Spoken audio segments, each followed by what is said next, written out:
Hai guys, selamat kembali ke Kupi-Kupi Go.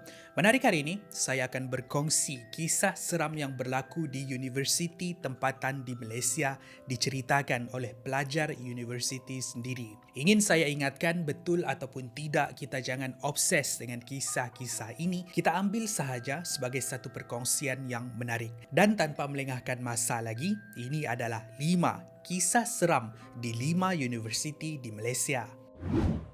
5. Pocong datang mahu berteman, USM. Ini ialah kisah yang dikongsikan semula di laman Facebook USM Live Confession. Penulis yang tidak dinamakan menceritakan pengalaman dia semasa semester pertama di USM. Dia ditempatkan di asrama Kolej Desa. Bilik dia ialah bilik berdua. Ia berada di sebuah tingkat dengan pemandangan yang lapang menghadap bukit. Ada satu ketika, sekitar pukul 2 ataupun 3 pagi, dia dan rakan sebilik perasan bunyi orang memunggah barang di tingkat atas. Hakikatnya, tingkat atas adalah sebuah bilik yang kosong. Tapi, tetap juga kedengaran pintu almari dibuka dan ditutup, meja dan kerusi diseret.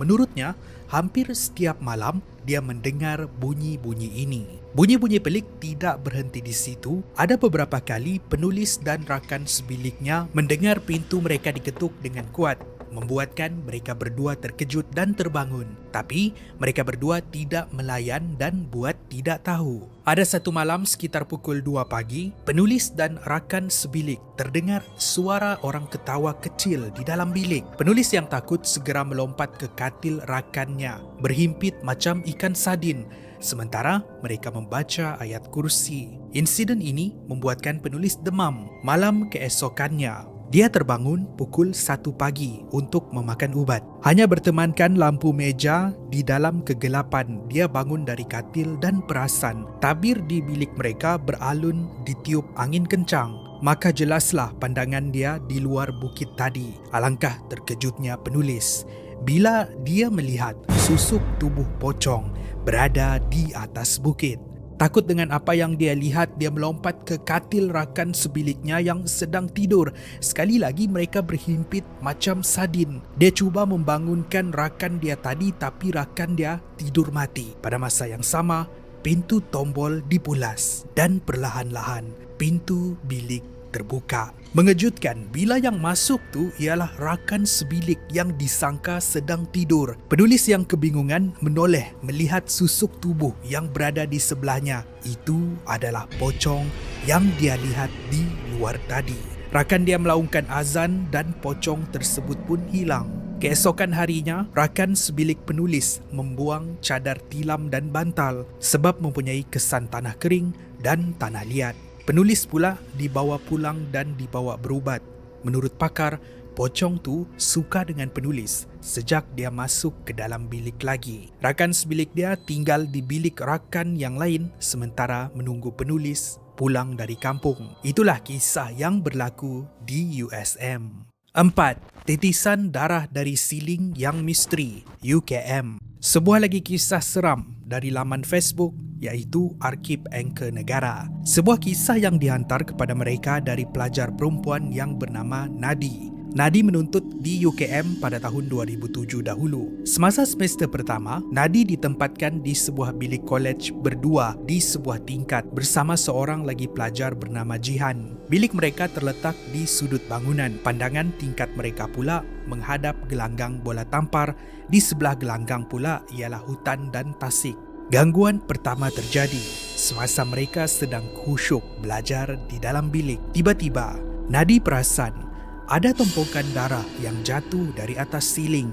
Ia jatuh menitik dan merebak di atas cadar. Tumpukan tersebut sebesar 50 sen. Nadi memandang ke atas siling. Tiada pula kesan darah ataupun cecair. Dia memaklumkan ini kepada rakan sebilik, membuatkan mereka kebingungan dan ketakutan. Di malam yang lain pula, ketika lewat malam, mereka dikejutkan dengan barangan yang terjatuh dari atas meja. Bermula dengan buku tebal yang tersusun di atas meja terjatuh ke lantai, diikuti dengan cermin yang bergantung di pintu almari. Nadi ketakutan tetapi diingatkan oleh Jihan untuk terus tidur dan jangan ambil peduli. Tidak sehingga beberapa hari kemudian, Jihan menceritakan apa sebenarnya yang terjadi. Rupa-rupanya, Jihan tidak dapat tidur sebab ada sesuatu yang menghembus ke telinganya berkali-kali. Pada masa yang sama, dia terdengar orang mencakar dinding dan bunyi orang menangis. Waktu ini juga dia menceritakan sekitar pukul 2 ataupun 3 pagi,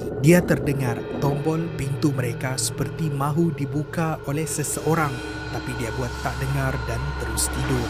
Ada ketika, kalau dia pergi ke tandas pada waktu malam, dia akan terlihat wanita duduk di atas singki, kepala tertunduk dengan rambut panjang mengurai, membuatkan dia membatalkan niat untuk membuang air kecil. Keesokan paginya mereka melaporkan kejadian misteri ini kepada fellow asrama dan mereka dipindahkan ke bilik yang lain. Rupa-rupanya pernah berlaku beberapa insiden pelajar dirasuk di situ. Dengar cerita ada yang dirasuk sampai terapung-apung dan kisah ini hanya diketahui oleh penghuni asrama sahaja. Itulah kisah menyeramkan di UKM. 3.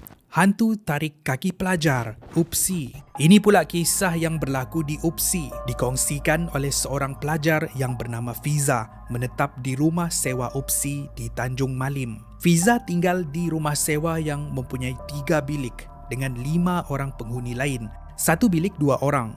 Fiza sebilik dengan seorang pelajar bernama Jiba.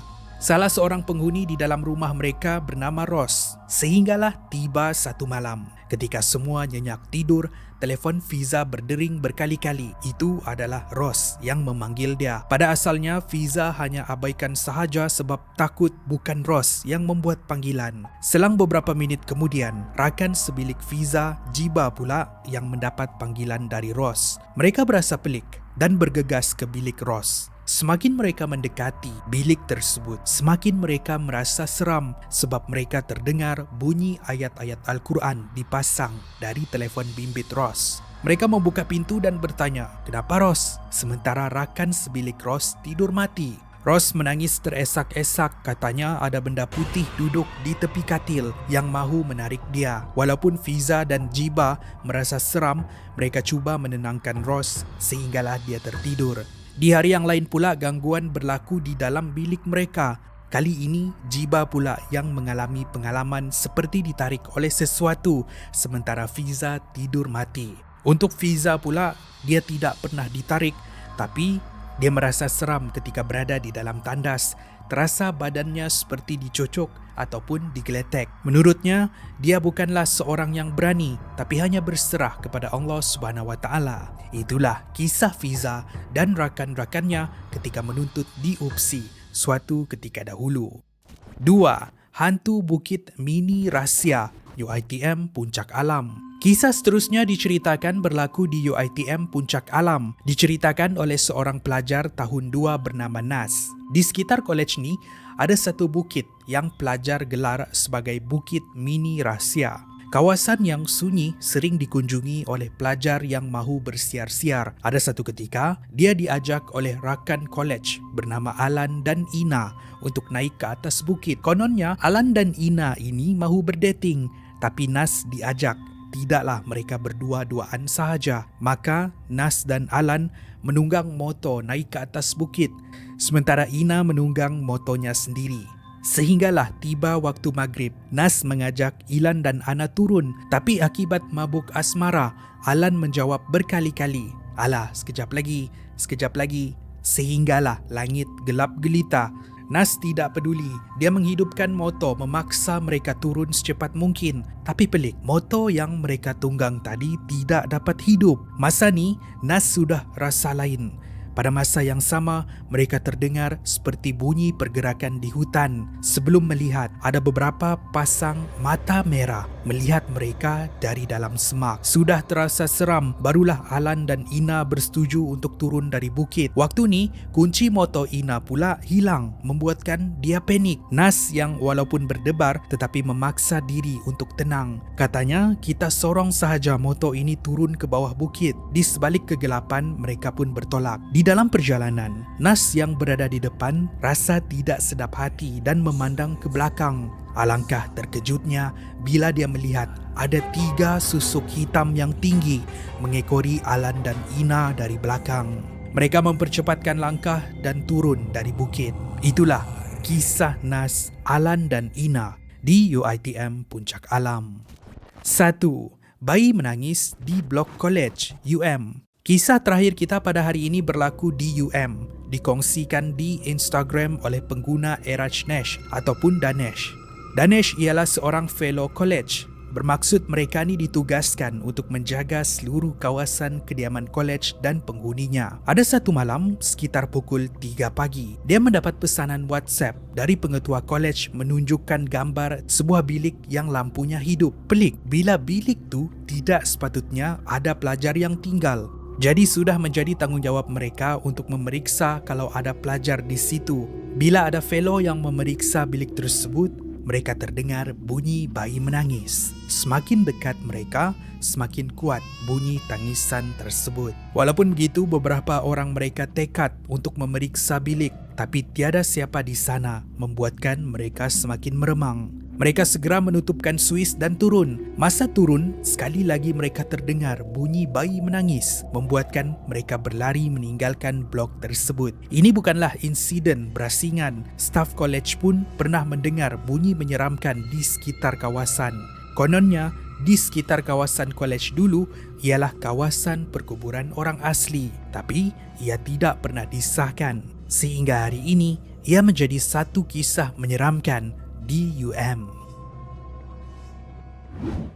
Terima kasih kerana menonton. Itu adalah perkongsian kita pada hari ini. Mungkin anda ada cerita anda sendiri, tidak kisahlah di universiti kah, di asrama kah. Bolehlah kongsikan dengan kami di ruangan komen di bawah. Saya pun mau tahu juga kisah anda macam mana. Pastikan anda like dan share kalau anda suka dengan video ni. Subscribe kami di YouTube, follow kami di Facebook dan social media yang lain. Saya jumpa anda di episod yang seterusnya. Kupi-Kupi Go, menarik setiap hari.